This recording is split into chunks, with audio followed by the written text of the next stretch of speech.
देश तो बस बजाने के लिए है, आफत मचाने के लिए मेरा नाम ही काफी है।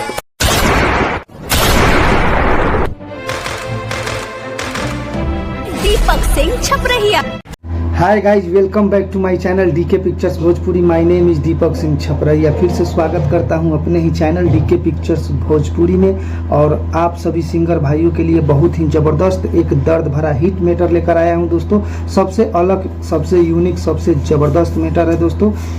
तो दोस्तों आइए हम लोग वीडियो को करते हैं स्टार्ट। कि कमी कुछ होखे न दे हब तोरा मोएर जवा में, कि कमी कुछ होखे न दे हब तोरा मोएर जवा में, तो कारी के दे देव गोरिया हो करी जवा दहे जवा में, तो कारी के दे देव गोरिया हो करी जवा दहे जवा में। तहरा खुशी ला मारियोलम गोली अपना ही भेजवा में, तहरा खुशी ला मारियोलम गोली अपना ही भेजवा में, तो कार के दे देव गोरिया हो करे जवा दहे जवा में, तो कार के दे देव गोरिया हो करे जवा दहे जवा में। दोस्तों ये मुखरा था। अब अंतरा को स्टार्ट करते हैं। आप लोग अगर हिंदी, भोजपुरी, मैथिली, मगही इन 4 भाषा में गाना लिखवाना चाहते हैं तो संपर्क कर सकते हैं दिए गए स्क्रीन पे के नंबर पे 6203 40 80 47। तो आइए फर्स्ट अंतरा स्टार्ट करते हैं। सो हम भले हम ही गम तू तो खुश रही हो, तहरा लागी सब कुर्बान ना मायूस रही हो। सो हम भले हम ही गम तू तो खुश रही हो, तहरा लागी सब कुर्बान ना मायूस रही हो।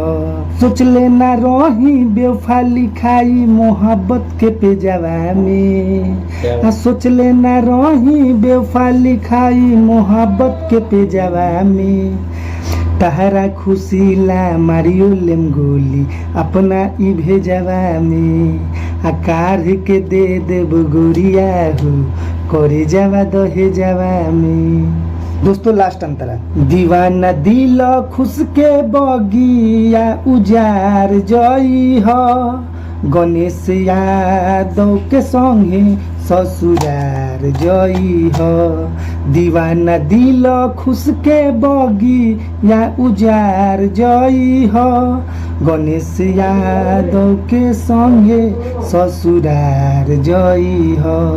शोभा बढ़ई हो जाके दीपक छपरहिया के से जवा में, शोभा बढ़ई हो जाके दीपक छपरहिया के से जवा में, आ तहरा खुशी ला मारियोलम गोली अपना ही भेजवा में, तहरा खुशी ला मारियोलम गोली अपना ही भेजवा में, आकार के दे देव गोरिया हो करे जवा दहे जवा में। दोस्तों नॉर्मली हमने गा दिया है, आप लोग अपना सुर लय में गा लीजिएगा। अगर अच्छा गाना लगा हो तो लाइक, कमेंट, शेयर, सब्सक्राइब जरूर कीजिएगा। फिर मिलते हैं नेक्स्ट वीडियो में। जय माता दी।